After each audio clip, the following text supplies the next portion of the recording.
हम सब जानते हैं कि नींद हमारे जिंदा रहने के लिए कितनी ज़रूरी है। साइंस कहती है कि एक नॉर्मल इंसान बिना सोए मुश्किल से 11 दिन तक जिंदा रह सकता है।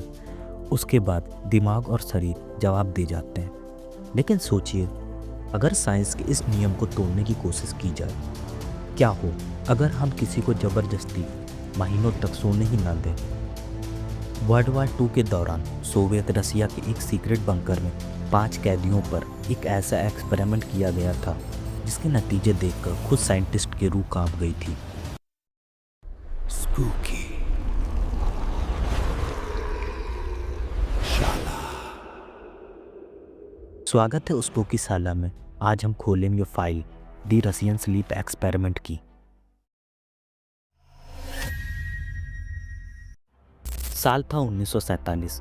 लोकेशन रसिया का एक secret military base. 5 political prisoner को रिहाई का लालच देकर एक एक्सपेरिमेंट के लिए चुना गया। शर्त सिंपल थी, उन्हें 30 दिन तक बिना सोए रहना था। बदले में उन्हें आज़ाद कर दिया जाएगा। उन्हें एक सील्ड चैम्बर में बंद कर दिया गया। हवा में एक एक्सपेरिमेंटल स्टिमुलेंट गैस छोड़ी गई जिसका काम था उन्हें जगाए रखना।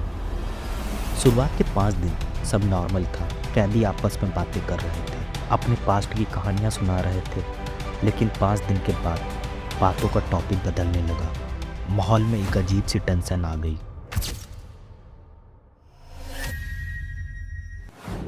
9 दिन बीत गए।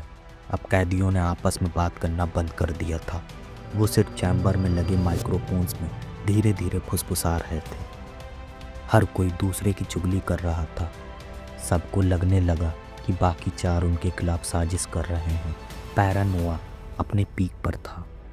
और फिर आया 10वां दिन। अचानक एक कैदी चिल्लाने लगा। वो लगातार 3 घंटे तक चिल्लाता रहा, पूरी ताकत से, जब तक कि उसकी वोकल कॉर्ड्स फट नहीं गई। सबसे डरावनी बात ये नहीं थी कि वो चिल्ला रहा था। सबसे डरावनी बात ये थी कि बाकी 4 कैदियों पर इसका कोई असर ही नहीं हो रहा था। वो बस शांत बैठे थे।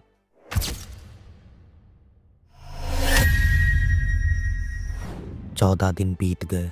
चैम्बर के अंदर से आने वाली सारी आवाज़ बंद हो गई। न चिल्लाना, न फुसफुसाना, सिर्फ सन्नाटा। साइंटिस्ट घबरा गए। उन्हें लगा शायद गैस की ओवरडोज से 5 मर गए। उन्होंने इंटरकॉम पर अनाउंस किया, हम चैम्बर खोल रहे हैं, जमीन पर लेट जाओ वरना गोली मार दी जाएगी। जो कॉपरेट करेगा उसे आजाद कर दिया जाएगा। सबको लगा कि कोई जवाब नहीं आएगा, लेकिन एक कमजोर सी आवाज आई, हमें अब आजाद नहीं होना है।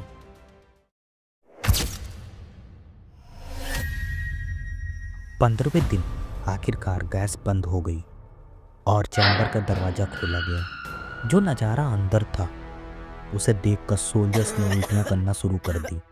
5 कैदी जिंदा थे, लेकिन उन्हें इंसान कहना मुश्किल था। भूख लगने के बावजूद उन्होंने दिया गया खाना नहीं खाया था, बल्कि उन्होंने खुद को ही खाना शुरू कर दिया था। उनके शरीर से मांस के टुकड़े गायब थे, हड्डियां दिख रही थीं, और सबसे खौफनाक बात, वो अभी भी मुस्कुरा रहे थे। जैसे ही सोल्जर्स उन्हें बाहर निकालने गए, वो जानवरों की तरह उन पर टूट पड़े। वो चिल्लाने लगे, गैस वापस चालू करो, हमें सोना नहीं है, हमें जागना है।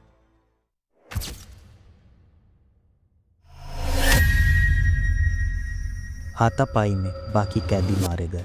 सिर्फ एक बचा था। उसे ऑपरेशन थिएटर ले जाया गया। डॉक्टर्स बिना बेहोश किए, विदाउट एनेस्थीसिया, उसका इलाज कर रहे थे, क्योंकि जब भी उसे बेहोश करने की कोशिश की जाती, उसका दिल रुकने लगता था। जब डॉक्टर सर्जरी कर रहे थे तो उस कैदी ने अपनी आंखें खोली और डॉक्टर की आंखों में देखकर मुस्कुराया। घबरा कर वहाँ मौजूद एक कमांडर ने अपनी गन निकाली और कैदी के सर पर तान दी। उसने पूछा, तुम क्या हो? तुम इंसान नहीं हो सकते। उस आखिरी कैदी ने मरने से पहले जो कहा, वो आज भी लोगों को सोने नहीं देता। हम तुम ही हैं। हम वो पागलपन है जो तुम्हारे दिमाग के कोने में छुपा होता है और हर वक्त बाहर आने के लिए तड़पता है। हम वो हैं जिसे तुम डरते हो जब तुम रात को को सोते हो। तो दोस्तों, ये थी कहानी रशियन स्लीप एक्सपेरिमेंट की। ऑफिशियली रसिया या किसी भी देश ने कभी ऐसे एक्सपेरिमेंट को कंफर्म नहीं किया। ये एक इंटरनेट लेजेंड है, एक क्रीपी पास्ता। लेकिन सवाल ये है, क्या इंसान वाकई इतना निर्दयी हो सकता है? और क्या हमारे अंदर सच में एक ऐसा जानवर छुपा है जो सिर्फ नींद की वजह से काबू में रहता है? आज रात जब आप सोएंगे तो एक बार सोचिएगा ज़रूर। अगर कहानी ने आपकी नींद उड़ा दी हो तो उस स्पूकी साला को सब्सक्राइब करें। मिलते हैं अगली डरावनी सच्चाई के साथ। Good night if you can sleep.